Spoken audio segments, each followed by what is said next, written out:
Ini adalah tempat paling suci di sekitar Ka'bah disebut Al-Masjid Al-Haram, Masjid Suci.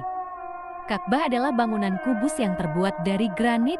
Ka'bah tingginya sekitar 13,1 meter 43 kaki, dengan sisi berukuran 11,03 meter 36,2 kaki kali 12,86 meter 42,2 kaki. Di dalam Ka'bah, lantainya terbuat dari marmer dan batu kapur.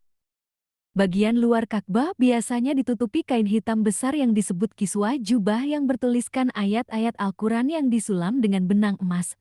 Setiap tahun, kiswah baru dibuat dan sebelum tahun 1927, kiswah disediakan oleh para perajin Mesir yang membawanya bersama mereka dalam sebuah kafilah haji yang berangkat dari Kairo. Dibangun dari batu abu-abu dan marmer, bangunan ini diorientasikan sedemikian rupa sehingga sudut-sudutnya kira-kira sesuai dengan arah mata angin. Bagian dalamnya tidak berisi apapun kecuali 3 pilar yang menyangga atap dan sejumlah lampu perak dan emas yang digantung. Ka'bah yang dibangun oleh Nabi Adam alaihi salam dan kemudian dibangun kembali oleh Nabi Ibrahim alaihi salam.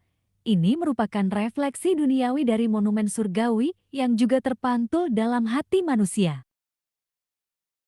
Keselarasan dimensi Ka'bah, keseimbangan dan simetrisnya, sekaligus merupakan pusat dari kosmos Islam yang dapat ditemukan dalam arsitektur suci di seluruh dunia Islam.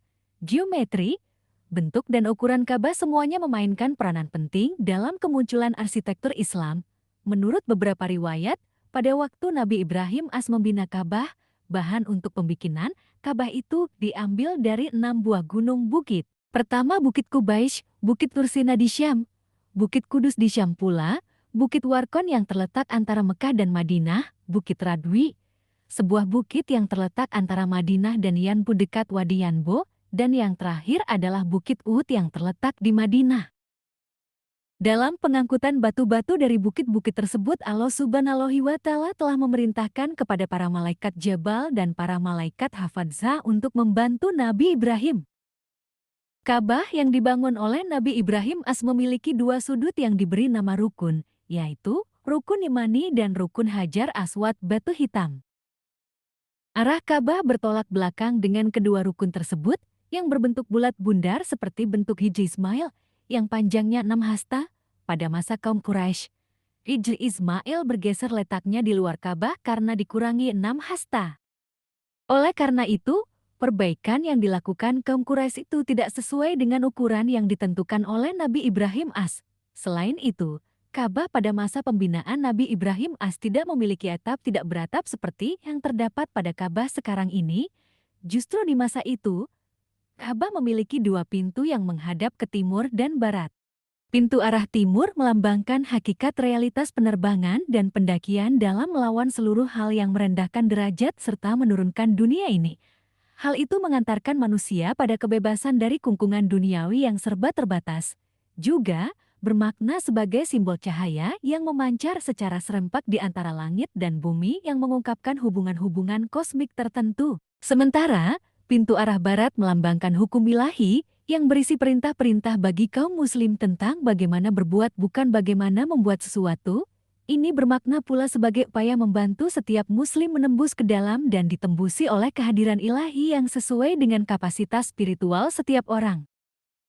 Ketika seseorang memasuki Ka'bah, maka keheningan ruang Ka'bah akan mengingatkannya kepada yang gaib, seperti halnya seseorang yang harus bertelanjang kaki jika ingin mengenal tanah.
Sementara, pintu arah barat melambangkan hukum ilahi yang berisi perintah-perintah bagi kaum muslim tentang bagaimana berbuat bukan bagaimana membuat sesuatu.